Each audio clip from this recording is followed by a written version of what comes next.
10 سے قرآن میں حاضر ہے۔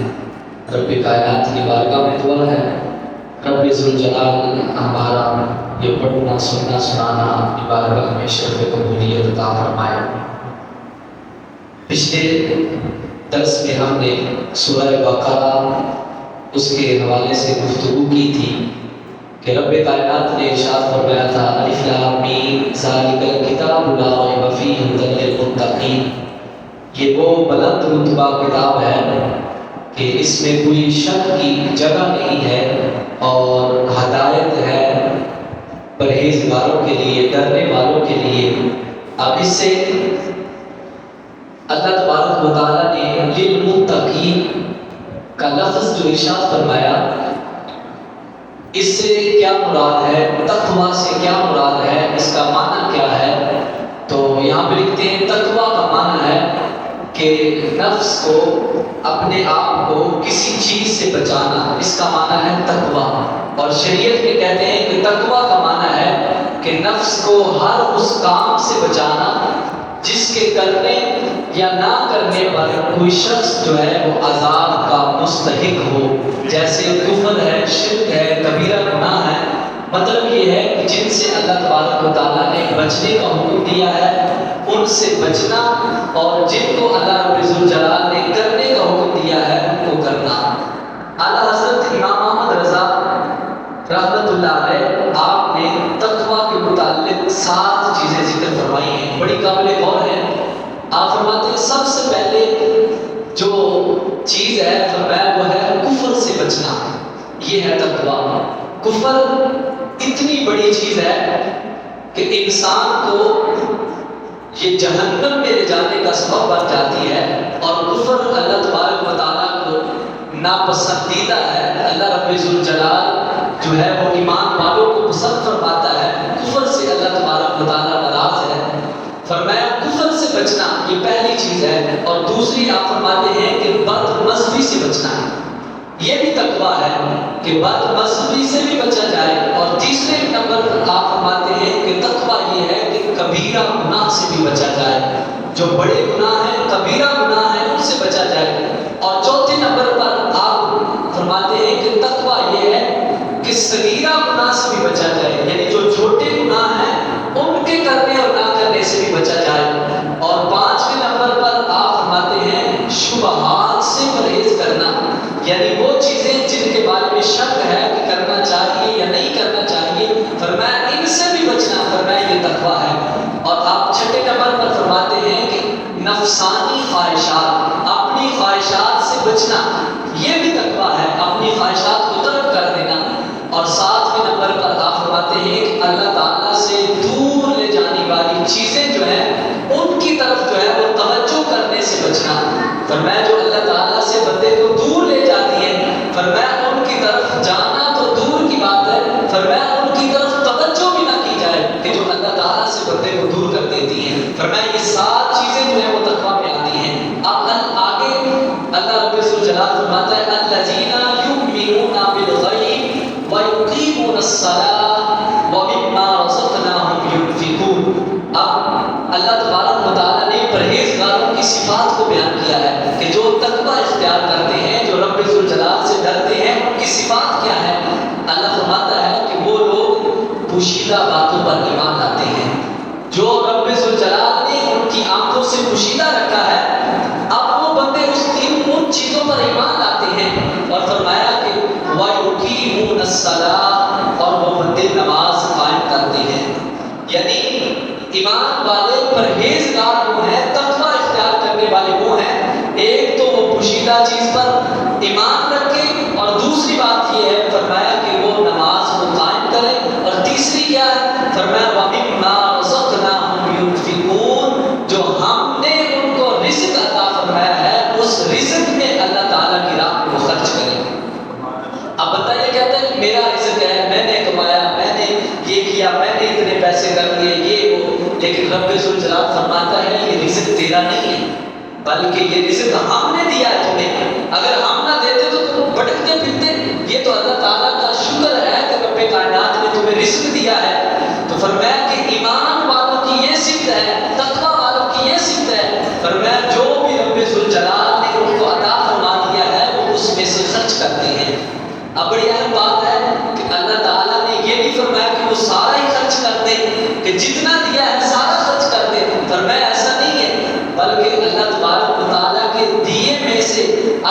کچھ بھی خرچ کر دو گے تو اللہ تعالیٰ اس سے بھی راضی ہو جائے گا. لیکن یہ بات نہیں بندہ سب پہ قبضہ کر کے بیٹھ جائے کہ میں نے اللہ کی راہ میں خرچ ہی نہیں کرنا, میرا مال کرنا, ایسی بات نہیں. فرمایا وَمِمَّا رَزَقْنَاهُمْ يُنْفِقُونَ, رب ذوالجلال کے دیے ہوئے میں سے وہ خرچ کرتے ہیں. یہ ہے تقویٰ والے.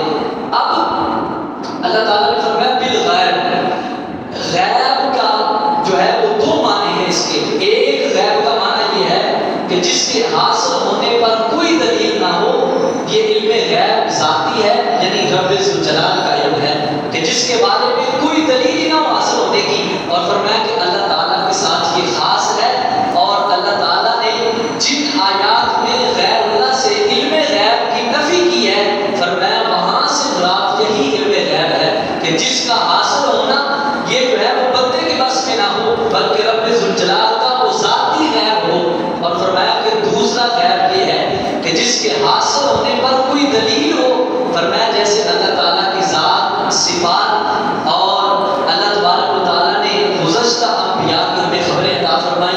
رب ذوالجلال نے گزشتہ قوموں کے احوال جو ہے ہمیں بتائے, قیامت کے احوال ہمیں بتائے. فرمایا یہ وہ علم غیب ہے کہ جس کے ہونے پر, حاصل ہونے پر جو ہے وہ کوئی دلیل موجود ہے. کہ رب ذوالجلال نے قرآن مجید میں بھی فرمایا ہے کہ اللہ تعالیٰ نے بہت سی چیزوں کا انسان کو علم عطا فرمایا ہے.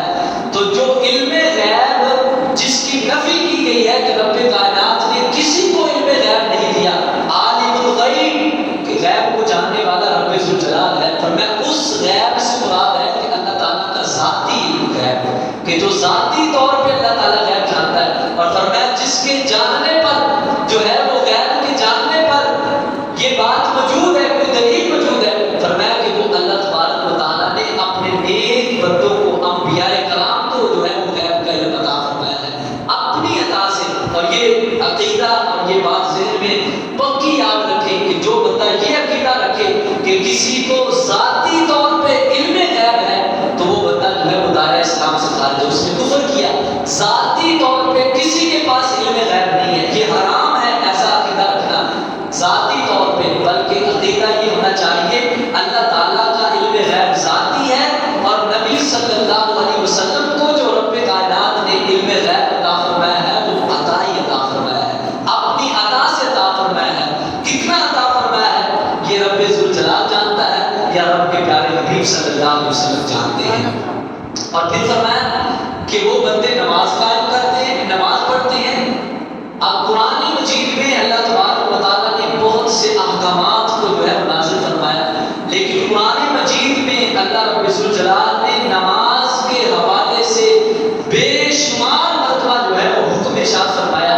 بلکہ جتنے بھی ہم احکامات کو جمع کر لیں ان میں سے سب سے زیادہ جس حکم پر اللہ تبارک و تعالیٰ نے زیادہ جو ہے وہ بندے کو غور کرنے کا حکم دیا ہے وہ نماز ہے. یعنی نماز ایک ایسی چیز ہے کہ جو رب ذوالجلال نے اس کے بارے میں کثرت سے جو ہے وہ بندے کو حکم دیا ہے. اور یہ صرف سنت نہیں ہے کہ اللہ تعالیٰ نے فرمایا سنت, فرمایا یہ فرض ہے نماز, اور ہر شخص پر فرض ہے.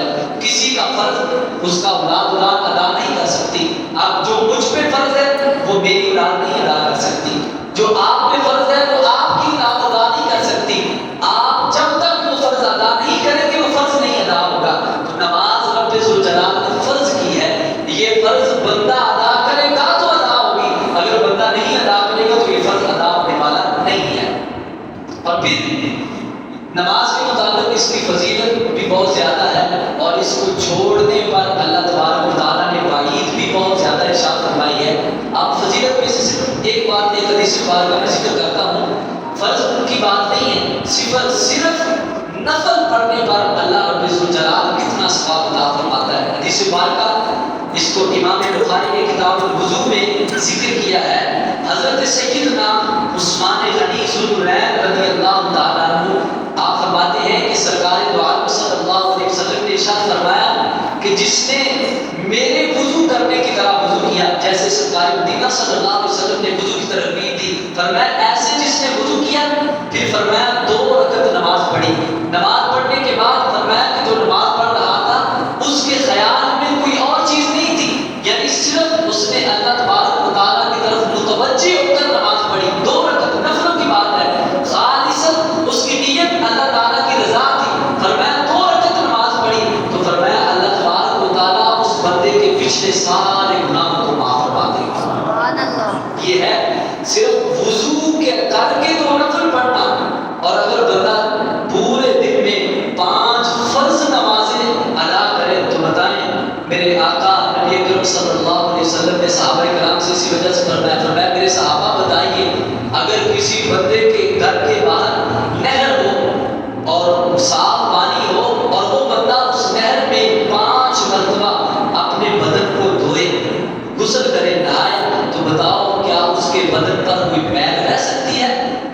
عرض کی یا رسول اللہ ہمارے ماں باپ قربان ہو، یہ کیسے ممکن ہے کہ 5 مرتبہ بندہ صاف پانی سے نہائے اور اس کے جسم پر میل رہ جائے؟ تو میرے آقا صلی اللہ علیہ وسلم نے مثال دے کر سمجھایا، فرمایا اگر 5 مرتبہ نہانے سے جسم پر میل نہیں رہتی تو فرمایا 5 وقت کی نماز پڑھنے سے اللہ تعالیٰ بدن پر گناہ بھی کوئی نہیں رکھتا۔ فرمایا اللہ تعالیٰ گناہ بھی سارے معاف فرما دیتا ہے۔ تو فرمایا کہ یہ ایمان والوں کی متقین کی صفت ہے کہ ایک تو وہ غیب پر پوشیدہ پر ایمان رکھتے ہیں، نماز پڑھتے ہیں، اور دوسرا جو رب ذوالجلال نے ان کو عطا کیا ہے رزق، فرمایا اس میں سے اللہ کی بارگاہ میں خرچ کرتے ہیں۔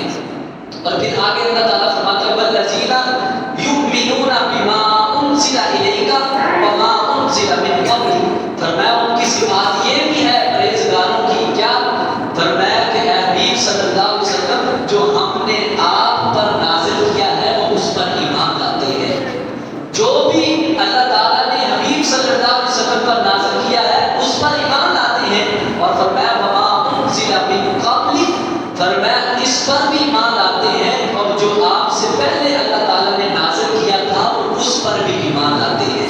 اور پھر فرمایا وبالآخرۃ ہم یوقنون، فرمایا کہ وہ آخرت پر یقین رکھتے ہیں، ان کا ایمان ہے، یقین ہے کہ آخرت ہوگی، اللہ رب ذوالجلال ہمیں مار کر پھر زندہ فرمائے گا، ہم نے قبروں میں جانا ہے، پھر قبروں سے اٹھنا ہے، میدان حشر کرنا ہے، فرمایا وہ آخرت پر یقین رکھتے ہیں۔